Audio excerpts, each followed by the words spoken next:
I've gotten a lot better at like the logic games, but I'm having an issue with when you need to switch the variable with the rule application. Like if Z was in the second place, what would the last two be? Or like, I get confused, I think, on how to diagram it correctly.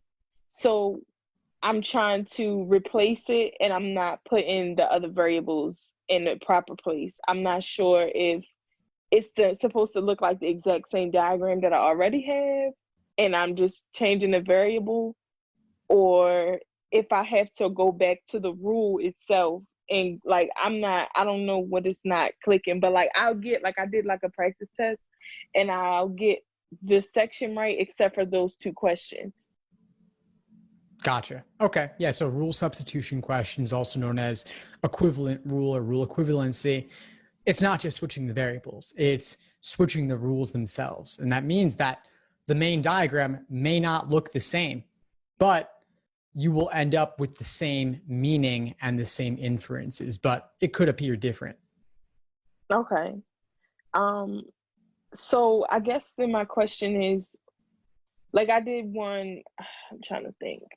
It was kind of like the one that you have. Basically, it was saying like, yeah, just when you got to switch the variables out and you have to re-diagram it. I think my thing is, I'm not getting like a full grasp or understanding like where or how much of the, like, does the rule, all of them change? Like you just don't go back to that at all just because it's saying that they have switched, or you just look at that specific rule change? Well, this is the last question of the game, so there's nothing to think about going forward. This is, once you do this question, you're done with the game. Put it aside. But okay. But with the rule, you're removing the old rule and you're inserting or replacing it with the new rule. And so the old rule's gone, the new rule's there. And the question is, would all the other previously valid hypotheticals still hold? And meaning, is this no more limiting than the original? Because if the new rule would render a previously valid diagram invalid, then it's too restrictive and couldn't be correct. And then on the flip side, if it allows something that previously would not have been possible, then it's too permissive and also then is not correct, but for the opposite reason. Oh, okay. I think then that's probably what my issue is. I think I'm looking at the rules and I'm trying to mesh them together.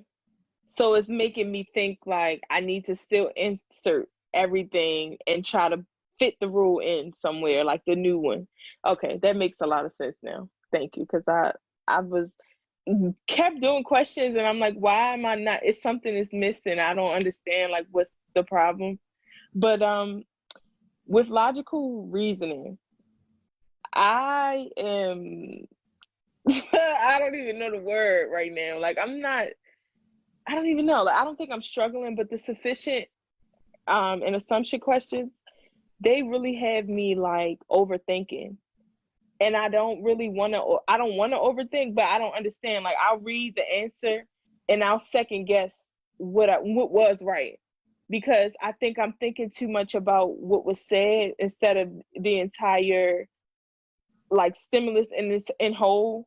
So it's making me like double back and thinking like I don't know why I'm doing that. But like the question about when it's comparing two different opinions and you have to look at it, I don't know, like the one in one of the masterclass videos I was watching, when I was reviewing the question, it was so simple, but I don't know why I was more stuck on it was the one about the portrait. That was like so simple, but to me I was thinking it was more so about them trying to have the resemblance. Like I don't know why I'm so stuck on the words, it seems like, than the actual issue at hand. I hear you. And All right. I don't really know what to differentiate the two. Like it's kind of getting tricky but it's not, I don't understand. Like when I took the test though, like when I be doing the practice exams, it doesn't seem that hard sometimes. So I don't know how to stop that differentiate. I don't know how to stop it. Well, first off, I would say it's never, as you know, it's never about the topic. It's about the structure. It's the method of reasoning. It's the argument. And so if there's a terminology, if there's a keyword that you don't know, of course you can, maybe they'll define it in context, or maybe they'll define it elsewhere in that passage, and you can find the meaning and then just substitute it whenever you come across it. That's one thing I'll say. Next thing I'll say, conclusion. Start with the conclusion always. Okay. Start with the conclusion, then the evidence. And from there, you can see how they go about making their argument, and you can be sure that you're not getting too wrapped up in the details or the specifics. There's occasionally even filler in the stimulus. Yeah, I don't know. I think I find myself trying to like overly exert the words to make sure that I'm grasping the concept when I feel like it is just right there. But of course, the fillers and the inside kind of get me stuck with just trying to explain what's actually going on or what they're really asking me to figure out. But I'll try that the other way around. Hopefully, I get somewhere far with that. Reading comp, I'm not really like struggling with that. It's just trying to get my reading speed with the computer and everything, like just trying to get more comfortable with reading and understanding like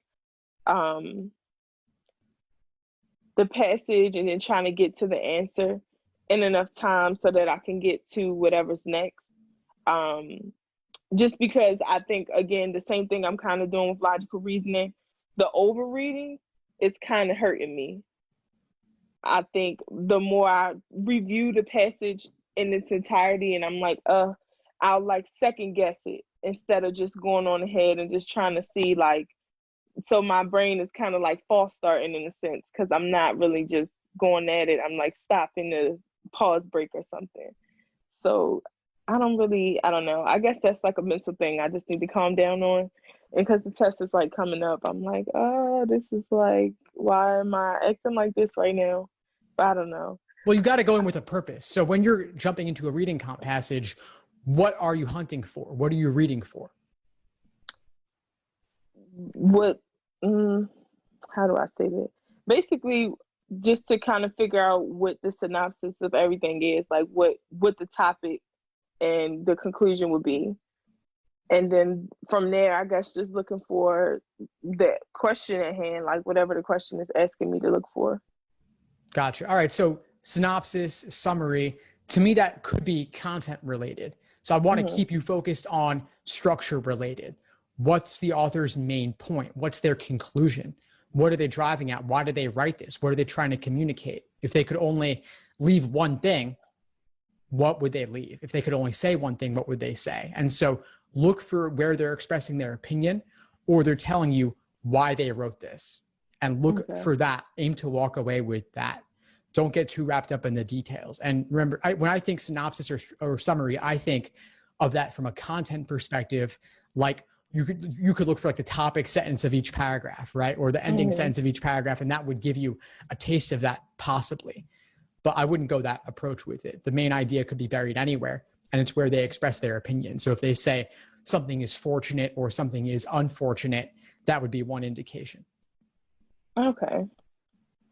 Ooh, that makes sense too. That's so crazy. You could be doing all this, and then 2 seconds somebody explain it different. Yeah, I mean, I think for the most part, it's starting to really make a lot more sense to me. Just like, reviewing like the videos and watching the different things, and then trying those online the practice tests that they have online. They've definitely been getting a lot. It's starting to make a lot more sense compared to when I first started doing this. But I think I just probably do need to focus more on that, because I am just swayed on another way of reading. So I think I should probably try my best on that part, because I know for a fact, like, I'm not solely looking for just the main purpose, which is more than likely why I'm dealing with just the overthought process in it, because I'll go back and reread and be like, well, why am I not? And then I'll read the right answer and be like, oh, well, that made sense now. Like, so I guess that's kind of a thing. So, um, yeah, I don't know. I think that's really it. Just trying to make sure that I'm reading properly. And not to say I'm not reading properly, but like just reading for the right purpose. So, um, I have a question though. Do you know like when they'll post about when we can register to take the test?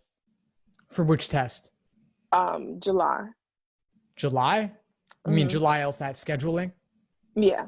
Yeah, it should be happening actually sometime this week.